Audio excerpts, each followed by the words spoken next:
Башкы прокуратура 2025-2030 жылдарга карата коррупцияга каршы аракеттенүү боюнча мамлекеттик стратегиянын аткарылышы боюнча мамлекеттик органдардын коррупцияга каршы чараларды ишке ашырууга багытталган пландарын иликтөөгө алды. Анын жүрүшүндө айрым министрликтерде мамлекеттик стратегиянын иш-чаралары боюнча пландар бекитилбегендиги тастыкталган.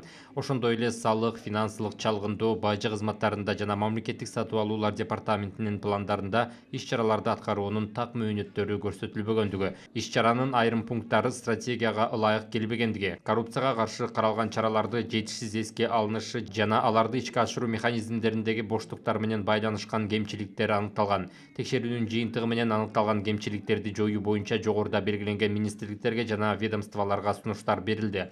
Учурда мамлекеттик органдардын пландарын изилдөө улантылып, жыйынтыгы боюнча башкы прокуратура тарабынан бул багыттагы маалыматтарды коомчулукка жеткирүү жана мыйзам бузууларды четтетүү боюнча чаралар көрүлө турганы белгилүү болду.